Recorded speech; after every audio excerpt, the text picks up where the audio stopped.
Hello everyone, निरेक्लो academy में आप सभी का स्वागत है। आज के इस लेक्चर में अपन इंटरप्रिटेशन का ऑब्जेक्ट क्या है, कि टाइप क्या हैं, ये चर्चा करेंगे। और इससे पहले अपन ने इंटरप्रिटेशन के बारे में, इंट्रोडक्शन के बारे में चर्चा की थी। अगर आप में से किसी ने अगर वो वाला लेक्चर नहीं देखा है तो उसको अपने निरेक्लो एकेडमी यूट्यूब चैनल के ऊपर अभी उपलब्ध है, तो आप देख सकते हैं। आइए बात करते हैं अपन इंटरप्रिटेशन का जो ऑब्जेक्ट होता है उसके बारे में।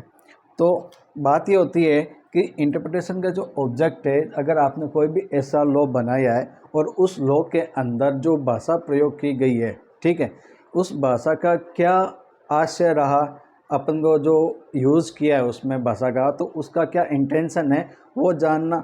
इंटेंशन किस प्रकार का, अगर आपका इंटेंशन डायरेक्ट वे में है तो वो क्या रहेगा, और इनडायरेक्ट रूप में है तो वो क्या स्थिति रहेगी। अगर आपका कोई भी मतलब है कि जैसे संविधि में जो भाषा का प्रयोग हुआ है और उसका आशय कैसा रहा या क्या रहा है, डायरेक्ट रहा है या अपन कह सकते हैं इनडायरेक्ट रहा है, तो ये जानना इंटरप्रिटेशन का मुख्य उद्देश्य है, पहला। दूसरा बात करते हैं अपन कि अगर कोई भी एक स्पेशल केस है या स्पेशल कह सकते हैं स्पेशल अपने पास में कोई भी सब्जेक्ट आ गया है कि उस मामले के अंदर अपन को कोई इंटरप्रिटेशन करना है। अब जहाँ पर अपने को इंटरप्रिटेशन करना है, स्पेशल मामले के अंदर करना है, तो वो वहाँ पर स्पेशल मैटर के अंदर वही व्यक्ति इंटरप्रिटेशन कर सकता है जिसको जो स्पेशल नॉलेज हो, ठीक है। तो यहाँ पे अपने को बात करनी है कि भाई अगर किसी व्यक्ति को जो पर्टिकुलर एक सब्जेक्ट के अंदर मतलब स्पेशलाइजेशन कर रखा है उसने, तो वो क्या करेगा, अपनी राय देगा या उस मैटर के संबंध में व्याख्या देगा। तो अपन कह सकते हैं कि जो व्याख्याकार की व्याख्या या एक्सपर्ट की ओपिनियन उस विशिष्ट मामले में उपयुक्त है या नहीं है, अब वो अपनी राय दे रहा है, अपनी व्याख्या बता रहा है, तो उस स्पेशल मामले के अंदर अगर वो उपयोगी है, ठीक है, या यूज़फुल है, ठीक है, नहीं है तो क्यों नहीं है, ये भी क्या है कि एक इंटरप्रिटेशन का ऑब्जेक्ट है, यानी उद्देश्य है। आई बात समझ में यहाँ तक? अगर नहीं आई हो तो बता दीजिए। आगे बात समझ में? चलो नेक्स्ट अपन चलते हैं आगे कि इनके जो टाइप होते हैं वो क्या होते हैं।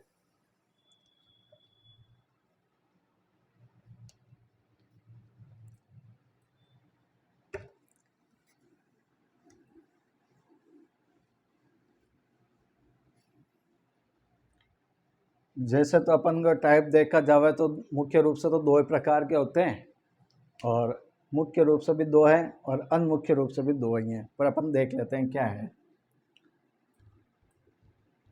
निर्वचन के प्रकार, टाइप्स ऑफ इंटरप्रिटेशन।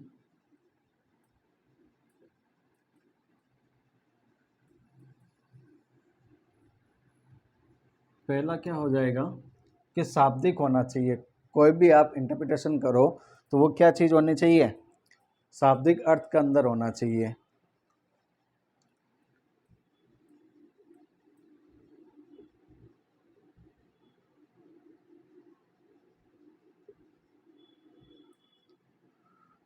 शाब्दिक को इंग्लिश में कहेंगे जनरल।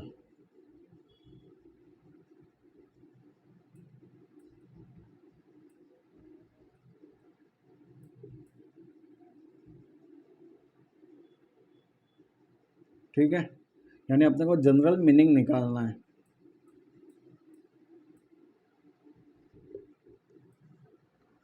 उसके बाद में होता है दूसरा लॉजिकल, यानी अपन कह सकते हैं तात्विक।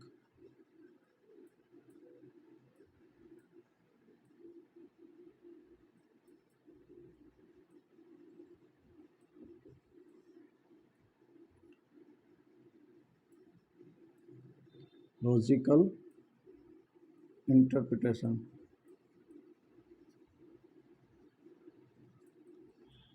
शाब्दिक क्या रहेगा कि भाई आप ऐसा कोई भी लॉ बना रहे हो और उस लॉ की जो भाषा का प्रयोग कर रहे हो या निर्वचन का जो प्रयोग कर रहे हो उस समय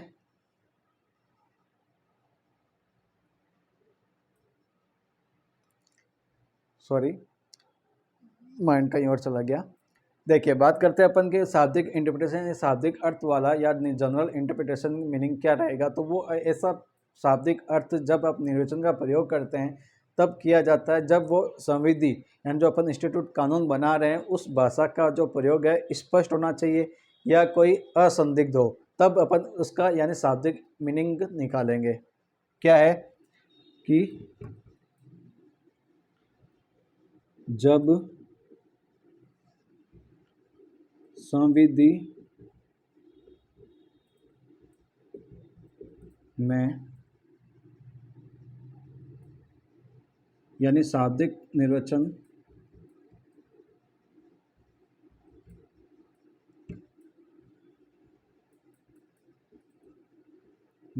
का प्रयोग कब होगा, जब आपकी भाषा क्या हो, एक सेकंड रुको, प्रयोग विधि के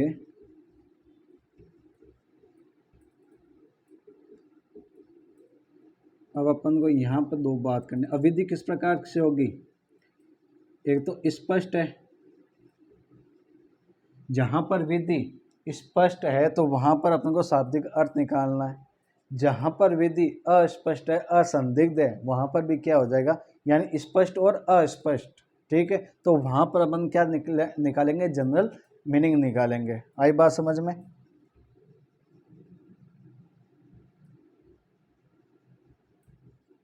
इसको असंदिग्ध भी बोल सकते हैं।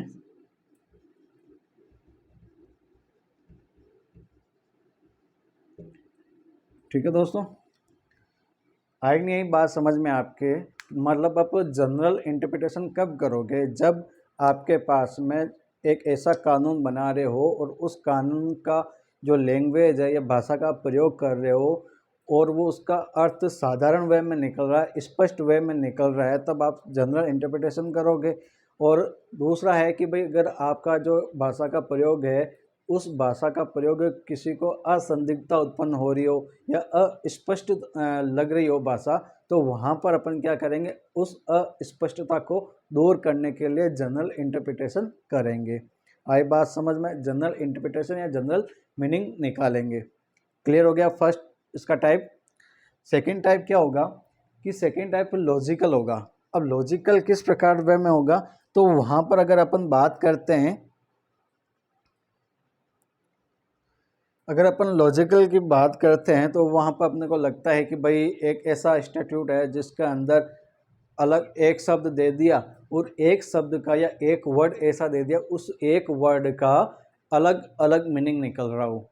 यानी अपन ने कोई भी एक शब्द दिया उसका जैसे खान शब्द लिया था, खान और पान, ठीक है, तो वहाँ पर खान अगर देखें तो वहाँ पर खान का माइनस हो जाता है और खान पान को अगर एक साथ में लिखे तो वो रिफ्रेशमेंट हो जाता है खाने पीने की वस्तुओं के रूप में। तो यहाँ पर क्या अलग अलग निकल रहा है, तो वहाँ पर अपन क्या करेंगे लॉजिकल इंटरप्रिटेशन के वे में अपन इंटरप्रिटेशन करेंगे। तो यहाँ पे अपन ये लिखेंगे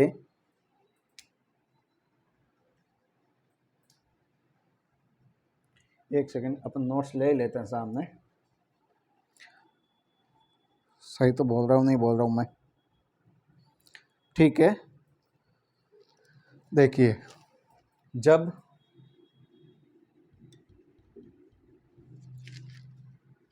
शाब्दिक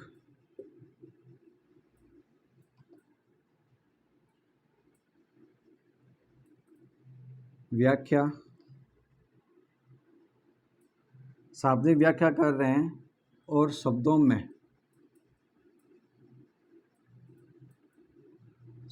के जो अर्थ निकल रहे हैं वो विभिन्न है या अलग अलग निकल रहे हो, ठीक है, तो उस स्थिति में विधायिका का क्या आशय रहा था। भाई विधायिका ने जो वहाँ पर शब्द लिखे हैं और अलग अलग अर्थ निकल रहा है, तो विधायिका ने किस इंटरप्रिटेशन से या किस आशय से वो शब्द रखे हैं वो भी अपन को पता करना पड़ेगा। तो विधायिका का आशय पता लगाने के लिए आपको क्या करना पड़ेगा? तार्किक या तात्विक है, यहाँ पे तार्किक भी लिख देता हूँ मैं, ठीक है। तार्किक व्याख्या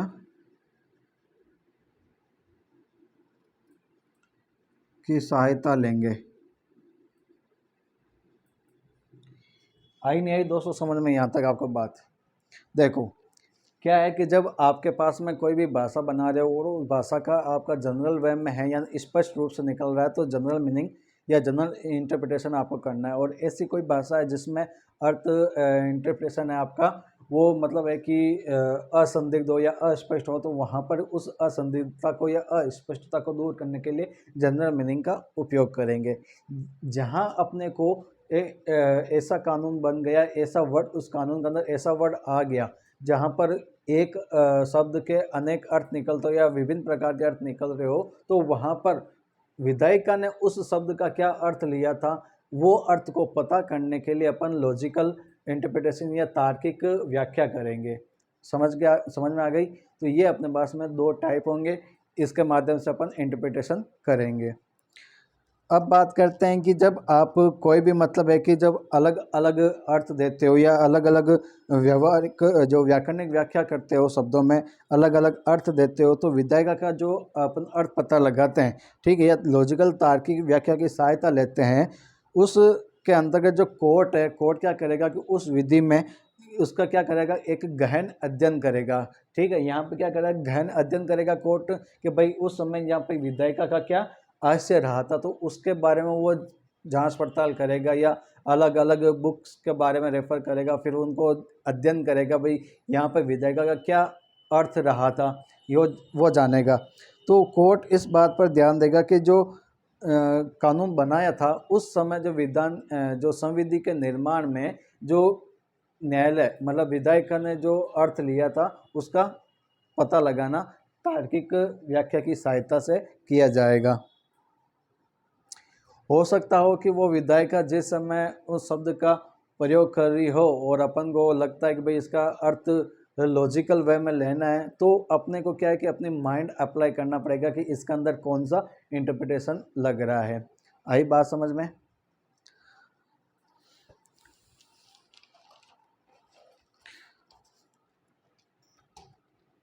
यहाँ तक अगर आपको बात समझ में आ गई हो तो अपन आगे चलते हैं। ठीक है दोस्तों, कर दो इसको साहब,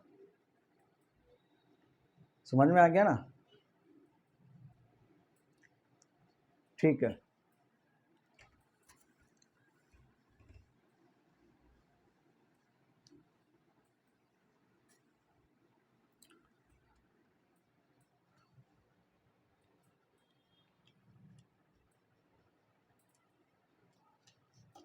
फिर बात करते हैं अपन जो कानून का वर्गीकरण होता है वो किस प्रकार से होगा, जो विधि है वो किस प्रकार से क्लासिफाइड होगी, यानी कितने टाइप में बांटी जाएगी।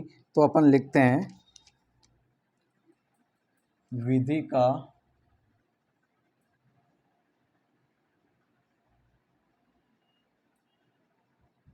वर्गीकरण। और विधि के वर्गीकरण में अगर अपन बात करते हैं तो इनको 4 भागों में बांटते हैं। ठीक है, पहला क्या रहेगा भाई? पहला क्या रहेगा, यानी स्वरूप के आधार पर।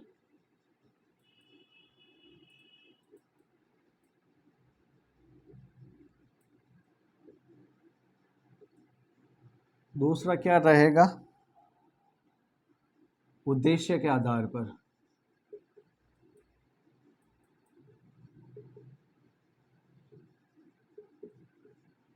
तीसरा क्या रहेगा, अवधि के आधार पर।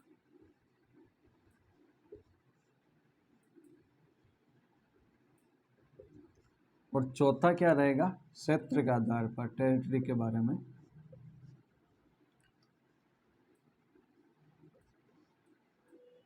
आई बात समझ में दोस्तों। अब बात करते हैं स्वरूप के आधार पर। तो स्वरूप के आधार पर भी तो अपने पास में दो हो जाएगा कि भाई स्वरूप किस प्रकार से, या तो आप उसको ऑर्डर दोगे या उसको डायरेक्शन दोगे। तो ये क्या हो जाएगा, टू टाइप हो जाएंगे, आदेशात्मक और निर्देशात्मक।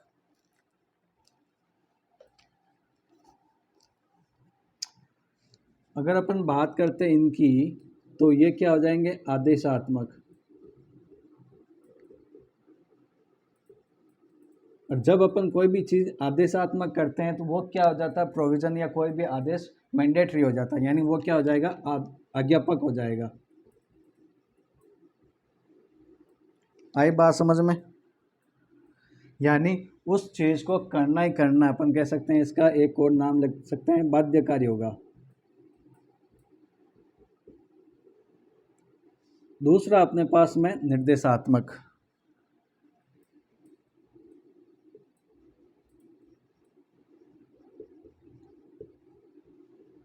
ठीक है, तो वो क्या हो जाएगा, ऐसा कोई भी कानून जो निर्देशात्मक है तो वहाँ पर क्या दिखेगी झलक, अपने को अनुमति बोधक दिखेगा, यानी परमिशन वाला वो चीज़ दिखेगी, उसके अंदर भाई अपने को अनुमति लेनी है किसी से।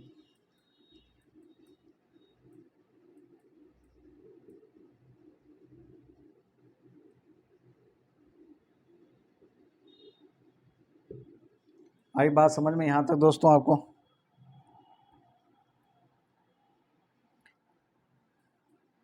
फिर बात करते हैं अपन उद्देश्य के आधार पर।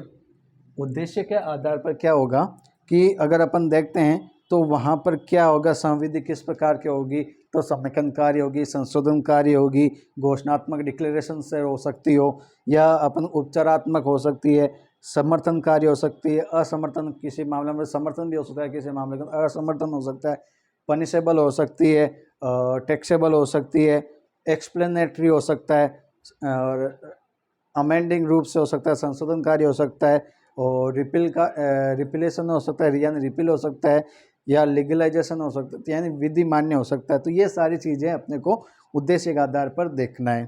तो मैं यहाँ पर लिख देता हूँ, उद्देश्य के आधार पर पहला आ जाएगा अपने पास में समेकनकारी,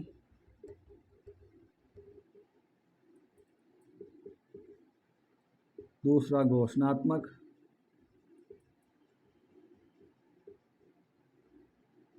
तीसरा क्या हो जाएगा,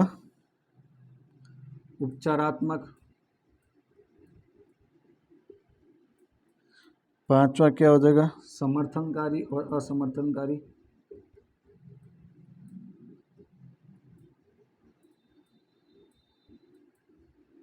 फिर अपन के क्या आ जाएगा, दंड के रूप में हो जाएगा, फिर कर के रूप में हो जाएगा, फिर व्याख्या आ जाएगी, व्याख्याकारी, संशोधनकारी,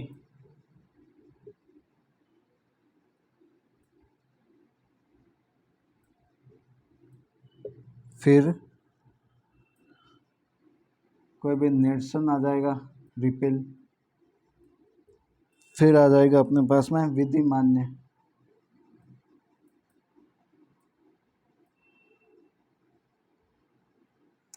आई बात समझ में या नहीं आई? देखो यानी अपन को स्वरूप के आधार पर आदेशात्मक और निर्देशात्मक है, फिर उद्देश्य के आधार पर अपने पास में समेकनकारी है, घोषणात्मक है, उपचारात्मक है, समर्थन असमर्थनकारी है, दंड है, कर है, व्याख्याकारी है, संशोधनकारी है, समय निरसनकारी है, और लास्ट में क्या हो जाएगा, विधि मान्य कार्य है। यानी ये क्या हो जाएंगे कि कानून का वर्गीकरण इस प्रकार से होगा। फिर बात करते हैं अपन अवधि के आधार पर। तो अवधि के आधार पर अगर अपन बात कर रहे हैं टेम्पररी और क्या होता है, स्थायी और अस्थायी। ठीक है, तो वहाँ पर अगर अपन को लगता है कि भाई चीज़ है कि भाई स्थायी रूप से है, तो वहाँ पर वो क्या हो जाएगा, अपरिवर्तन हो जाएगा। ऐसा कोई भी कानून बना दिया जिसको अपन परिवर्तन नहीं कर सकते। और टेम्परेरी लॉ है तो भाई पर्टिकुलर उस सब्जेक्ट के लिए है जो उसको कभी भी बदला जा सकता है, तो वो क्या हो जाएगा, अपरिवर्तनकारी।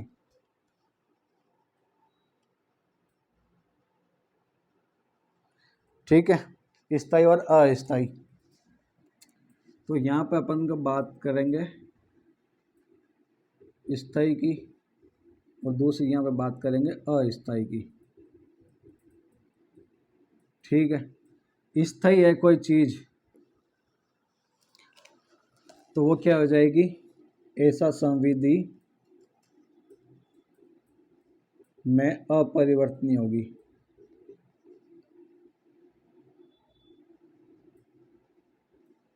ठीक है, उसको बदल नहीं सकते कानून को।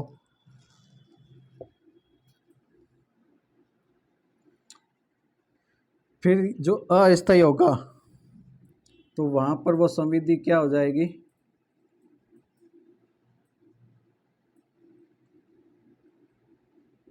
एक सर्टेन टाइम पीरियड के लिए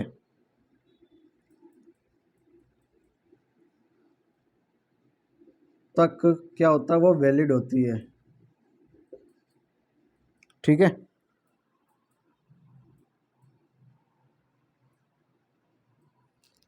यहाँ तक बात समझ में आई नहीं आई? यानी आपका जो स्थायी टेन्योर है, ठीक है, तो वहाँ पर अगर अपने को लगता है कि संविधि में वो अपरिवर्तनीय है, ठीक, और उस अपरिवर्तनीय के अंदर क्या हो जाएगा कि अगर आपको लगता है कि जो विधि बनाई गई है, यानी जो ये संविधि बनी है, ठीक है, इस संविधि में किसी अन्य एक्ट का, यानी किसी दूसरे कानून का,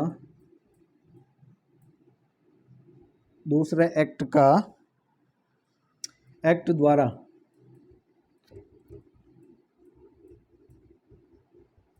क्या किया जाता है, संशोधन किया जाता है या उसको प्रतिस्थापित हो जाता है, या प्रतिस्थापित, तो वो क्या माना जाएगा, उसको स्थायी मान लिया जाएगा। और जब कोई भी कानून की समाप्ति होती है, या कोई भी अपन कह सकते हैं कि भाई निश्चित टाइम पीरियड के लिए था और वो कानून की समाप्ति के बाद में उसको लेजिस्लेचर को लगता है कि भाई इसको वो मतलब कानून बनाना चाहिए, ठीक है, प्रचलित में अभी रखना चाहिए, तो वो कानून क्या बन जाएगा, एक कानून बन जाएगा और वो क्या हो जाएगा, अपन कह सकते हैं न्यू एक्ट बन सकता है। और न्यू एक्ट किसके संबंध में होगा, जो अपने पास में अगर जो अभी समाज में चलो सोचो कि भाई उस कानून की अपने को आवश्यकता है, तो कानून की आवश्यकता के दौरान क्या हो जाएगा, वो कानून बन जाएगा, या न्यू लॉ उस नीड की आवश्यकता पर वो बनेगा। जैसे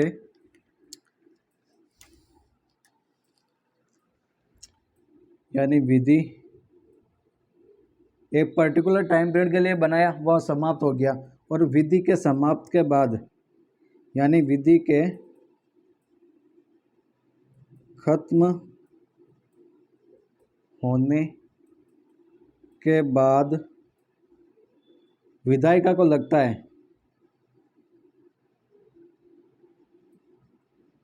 विधायिका उस लॉ को जो ख़त्म किया गया था निश्चित टाइम पीरियड के रूप में, उस लॉ को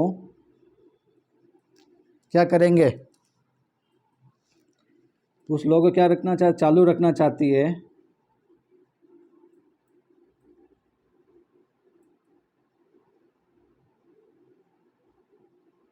तो वो क्या बन जाएगा, न्यू लॉ बनेगा फॉर नीड,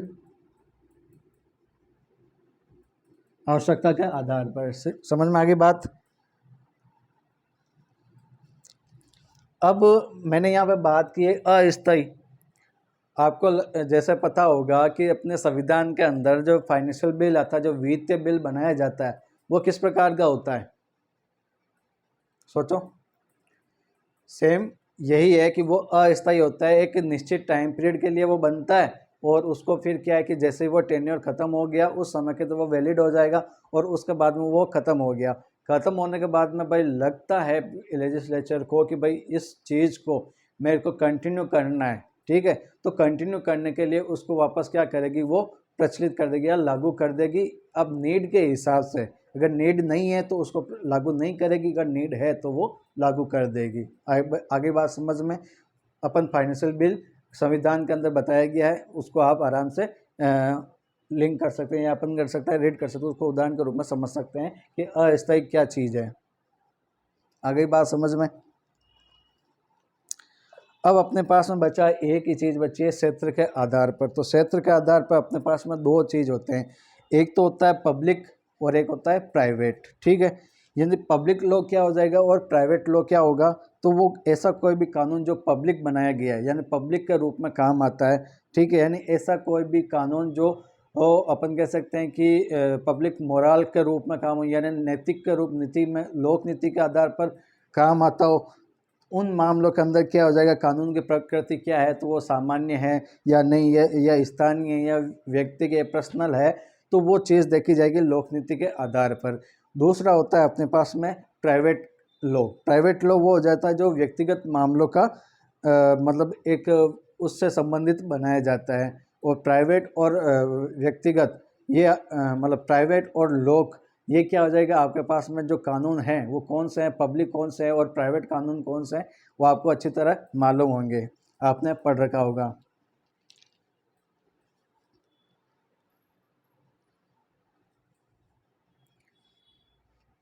समझ में आया नहीं आया दोस्तों? यानी यहाँ पे क्या हो जाएगा, पब्लिक और प्राइवेट। ठीक है,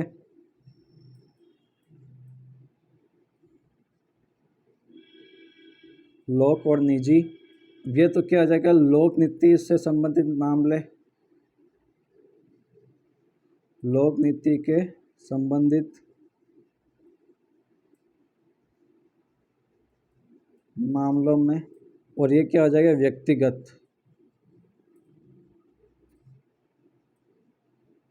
रूप से संबंधित।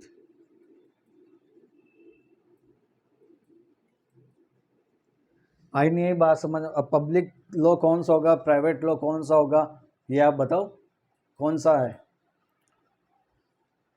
आपको याद होना चाहिए पब्लिक कौन सा है, प्राइवेट कौन सा है। आईपीसी क्या है, पब्लिक है, या एडमिनिस्ट्रेटिव जो कानून बनाने प्रशासनिक रूल्स बनते हैं वो कौन सा है। तो वो एक अपनी लाइबिलिटी या राइट्स को फॉलो करने के लिए जो प्रशासनिक रूल वगैरह बनाते हैं वो प्राइवेट के अंदर आ जाता है। या ऐसा कोई भी मतलब जो प्रशासन से संबंधित जो चलाने के लिए, तो वो प्राइवेट है। पब्लिक के रूप में कि भाई ये समाज के लिए लागू होगा, कानून बनाया जाता है, तो वो क्या चीज़ है, तो वो आपको ध्यान में रखना होगा, कौन सा पब्लिक है कौन सा प्राइवेट है। तो दोस्तों ये जो विधि का वर्गीकरण है या कानून का वर्गीकरण है, ये स्वरूप के आधार पर है, उद्देश्य के आधार पर है, क्षेत्र के आधार पर है और प्रकृति का आधार मतलब अवधि का आधार पर है। तो ये अपन ने देखा है दोस्तों। आई होप आप सभी को ये समझ में आया होगा। आ गया समझ में? चलें आगे या रुकें यहीं पे? अगर आप इसका स्क्रीनशॉट लेना चाहो तो ले लो, मैं दूर हट जाता हूँ। ओके,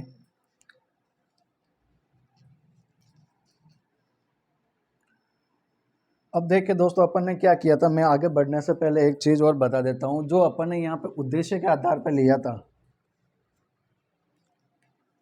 यानी जो उद्देश्य के आधार पर है अपने पास में,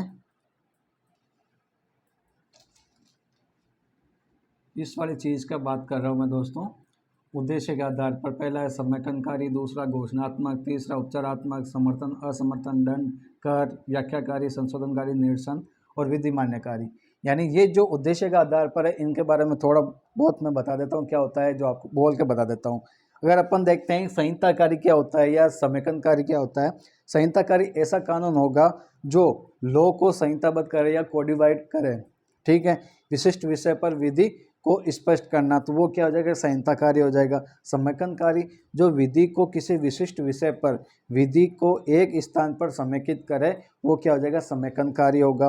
घोषणात्मक क्या होगा, तो वो कानून या वो विधि जो सामान्य रूप से या कानूनी विधि के संदेह को क्या करता है, दूर करता है, तो वो घोषणात्मक हो जाएगा।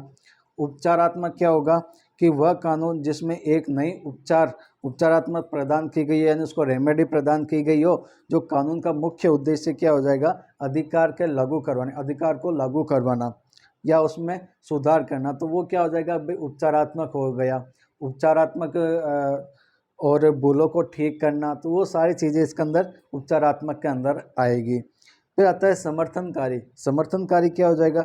ऐसा कानून जो उस सामान्य लॉ को विस्तार से बताता हो, ठीक है, या ऐसा मतलब है कि जो संकुचित रूप में दिखता हो, विस्तार करता है या संकुचित रूप में होता हो, तो वो क्या माना जाएगा? समर्थनकारी होगा। असमर्थनकारी क्या हो जाएगा? कि ऐसा कानून जो कॉमन लॉ के जो अधिकार हैं, ठीक है, उनको क्या करता है कि भाई रोकता है या अवरुद्ध पैदा करता है, तो वहाँ पर असमर्थनकारी हो जाएगा। ऐसा कानून जो निश्चित कार्य या गलती को क्या करता है? रोकता है, तो वो क्या कहलाएगा? दंड कानून कहलाएगा। कर कानून क्या होगा? कि ऐसा कानून जो विभिन्न प्रकार के आय हैं, ठीक है, और या कुछ अपन कहते हैं कि निश्चित वस्तु लेते हैं, उनके ऊपर कुछ टैक्स लगाया जाता है, तो वो कर कानून के अंतर्गत आएगा, जो कुछ भी अपन ट्रांजैक्शन वगैरह करते हैं।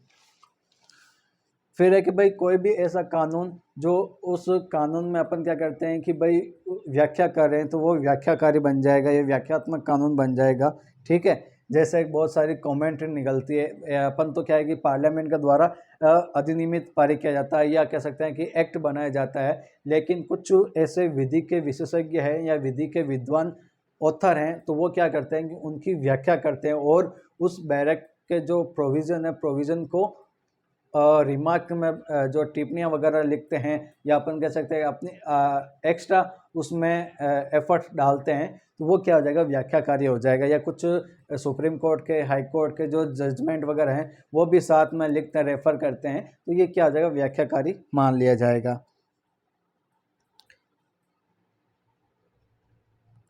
निरसनकारी कानून, ऐसा कोई भी कानून जो पूर्व में जो एक्ट बनाया गया है उसको क्या करना? रिपील करना।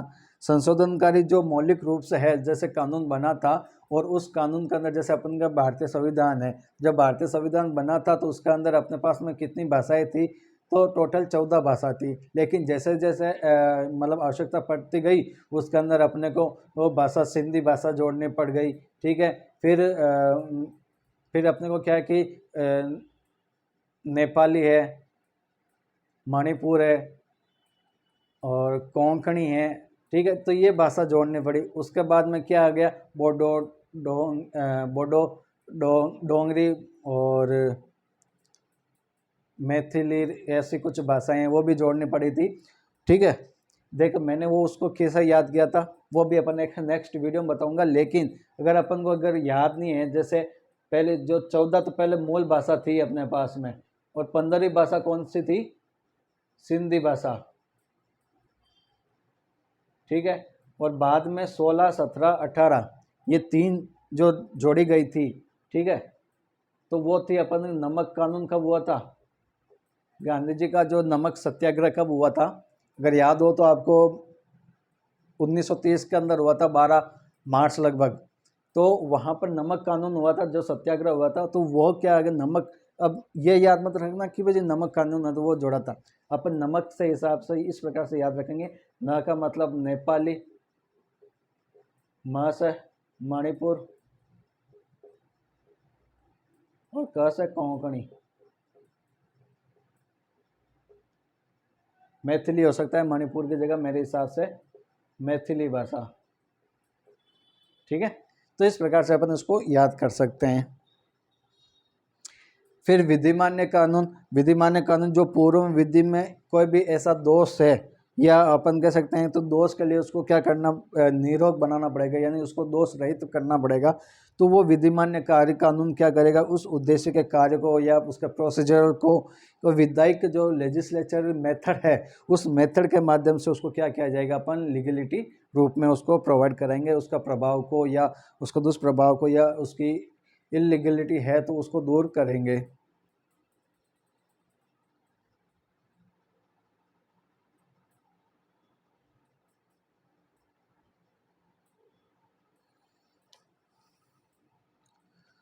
आगे दोस्तों बात समझ में यहाँ तक आपको? अब अगर अपन बात करते हैं कि जो अब मेन जो चीज़ है, अब स्टार्ट होने वाली आपकी। अभी तक तो अपन ने एक कह सकते हैं कि जो इंटरप्रिटेशन का इंट्रो है वो देखा था, भाई इसके अंदर क्या क्या चीज़ हैं, कौन कौन से कानून आते हैं, किस प्रकार से इसका उद्देश्य के आधार पर बांट रहे हैं, स्वरूप के आधार बांट रहे हैं, सदर के आधार पर इसको बांट रहे हैं। तो ये सारी चीज़ें अपन ने देखा था। और जो इससे पहले वाले अपन लेक्चर के अंदर देखा था, तो वो वहाँ पर अपन ने उसको किस प्रकार से कानून बनाया जाएगा, किस प्रकार से इसको इम्प्लीमेंट किया जाएगा। अगर कोई भी कानून के अंदर जो विधायिका और कार्यपालिका के द्वारा लागू किया जाता है तो उस कानून के अंदर जनता के अंदर जब इम्प्लीमेंट करवाया जाता है तो वो असंदिग्धता हो रही है या इसके अंदर कोई भी मतलब संकटपूर्ण स्थिति हो रही हो तो वहाँ पर न्यायालय उस अस्पष्टता को दूर करेगा। तो वो सारी चीज़ें अपन ने उस पहले इससे पहले वाले लेक्चर के अंदर अपन ने देखा था। अगर आप में से किसी ने वो नहीं देखा है तो वो इस चैनल पर अभी उपलब्ध है, तो वो देख सकते हैं। और इस चैनल पर अगर नए हो आप तो सब्सक्राइब ज़रूर कर लेना दोस्तों, ताकि क्या है कि यहाँ पे इंटरप्रिटेशन से संबंधित सारे लेक्चर आपको नोटिफिकेशन के माध्यम से आपको उपलब्ध हो जाएं। अब बात करते हैं अपन इंटरप्रिटेशन के जो प्रिंसिपल है, सिद्धांत हैं, वो किस प्रकार से फॉलो किया जाएगा, किस प्रकार से अपन इंटरप्रिटेशन करेंगे। जैसे कोर्ट इंटरप्रिटेशन करता है किसी शब्द का या किसी वर्ड का या किसी लॉ का, तो वो किस प्रिंसिपल के माध्यम से करता है। वो प्रिंसिपल 6 प्रकार के प्रिंसिपल होंगे और कुछ ऐसी लैटिन मैगजीम होगी तो उनके माध्यम से भी करेगा। तो अपन बात करते हैं इंटरप्रिटेशन के जो प्रिंसिपल है किस प्रकार से वो इंटरप्रिटेशन करेगा एक कोर्ट, वो अपन अब जान रहे हैं। आइए चलते हैं अपन।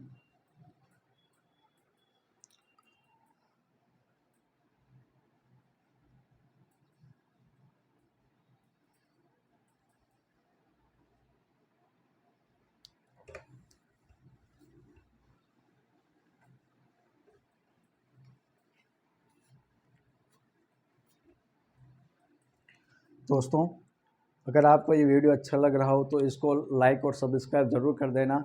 इसके लिए आपको, अगर आप लाइक और सब्सक्राइब करोगे तो मैं खुद मोटिवेट होऊंगा और आपके लिए अच्छे से अच्छा कंटेंट लेके आऊँगा। और उस अच्छे से अच्छे कंटेंट के लिए आपका भी फ़ायदा होगा और मेरा भी फ़ायदा होगा। इसलिए आप इसको लाइक और सब्सक्राइब ज़रूर कर दो। देखिए, बात करते हैं अपन इंटरप्रिटेशन के जो सिद्धांत होते हैं वो क्या होता है। कि सबसे पहले अगर अपन ने देखा था तो जो टाइप देखे थे कि लॉजिकल और जनरल, तो सबसे पहले अपन कोई भी इंटरप्रिटेशन करेंगे, चाहे कोई सा भी शब्द हो, चाहे कोई सी भी इंटरप्रिटेशन लॉ हो, सॉरी कोई सा भी लॉ हो या कोई सा भी वर्ड हो, तो उसके अंदर अपने को सर्वप्रथम एक ही इंटरप्रिटेशन का सिद्धांत फॉलो करना है। उसको बोलते हैं व्याकरणिक इंटरप्रिटेशन या शाब्दिक इंटरप्रिटेशन। आगे बात समझ में, पहला इंटरप्रिटेशन हमेशा वही होगा। वो दूसरा इंटरप्रिटेशन क्या होगा कि भाई जो स्वर्णिम नियम यानी गोल्डन इंटरप्रिटेशन है वो करेंगे। तो पहले इंटरप्रिटेशन की बात करते हैं अपन, यानी निर्वचन के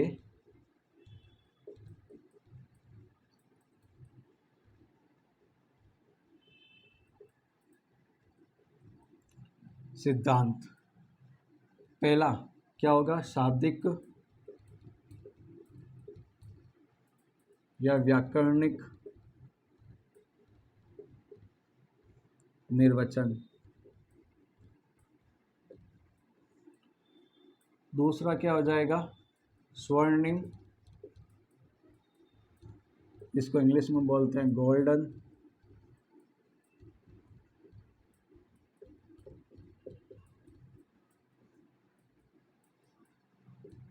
तीसरा क्या हो जाएगा दोस्तों, हार्मोनियस इंटरप्रिटेशन।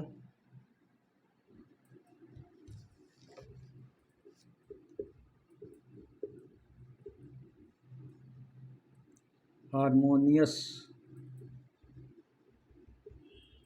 निर्वचन, इसका दूसरा नाम भी है सामंजस्यपूर्ण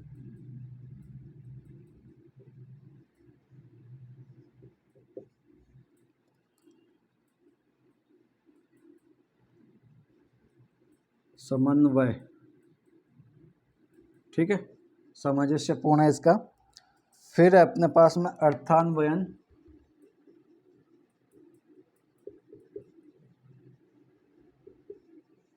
सहचर्य,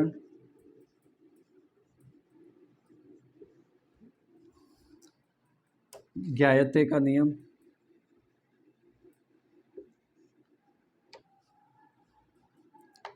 पांचवा आएगा सजातीय नियम,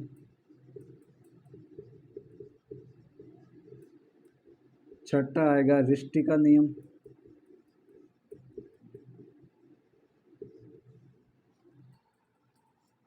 जिसे अपन क्या बोलते हैं, अनिष्ट परिहार नियम, ठीक है। और इंग्लिश में इसका सीधा सा नाम है मिसचीफ। इतना झंझट नहीं है हिंदी वालों की तरह, इंग्लिश में बस एक ही नाम होता है। अब कुछ इसके अंदर क्या होंगे कि कुछ मैगजीम्स होगी, उन मैगजीम को भी अपन को पढ़ना रहेगा।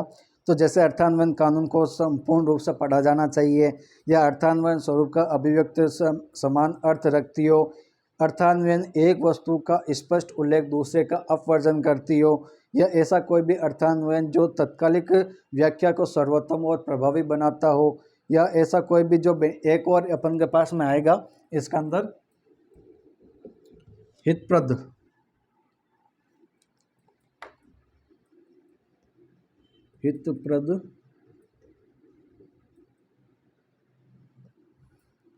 जिसको इंग्लिश में क्या बोलते हैं, बेनिफिशियल।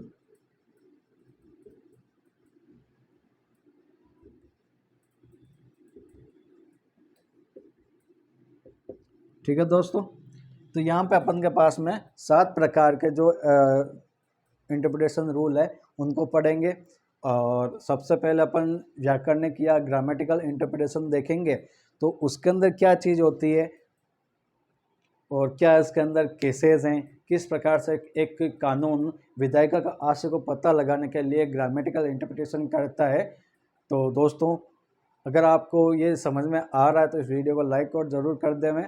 और कल अपन एक प्रॉपर वे में ग्रामेटिकल इंटरप्रिटेशन के कुछ केस लॉस वगैरह हैं, या किस प्रकार से न्यायालय इंटरप्रिटेशन करता है, ग्रामेटिकल इंटरप्रिटेशन करता है, जैसा शब्द वैसी व्याख्या करता है, तो वो अपन जानेंगे। और एक बात और कह देता हूँ कि आपको अगर इंटरप्रिटेशन से डर लग रहा है तो डरने की कोई भी आवश्यकता नहीं है आपको, कि मतलब है कि इस इंटरप्रिटेशन के अंदर ज़्यादा कुछ नहीं है, बस शब्दों का हेर फेर है। आप इंटरप्रिटेशन को मतलब ऐसा है कि ज़्यादा मतलब कि भाई मेरे को ये याद नहीं होगा, किस प्रकार से नहीं, मेरे को समझ में नहीं आ रहा है, तो कुछ ना हो, बस शब्दों का हेर फेर है, उस शब्दों को ही समझना है अपने को।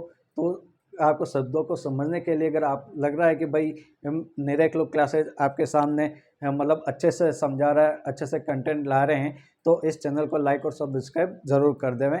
और कल इस चैनल पर वापस आना ना भूलना, क्योंकि कल अपन क्या कर रहे हैं कि इंटरप्रिटेशन का रूल स्टार्ट कर रहे हैं, और पहला रूल होगा अपन के पास में ग्रामेटिकल इंटरप्रिटेशन।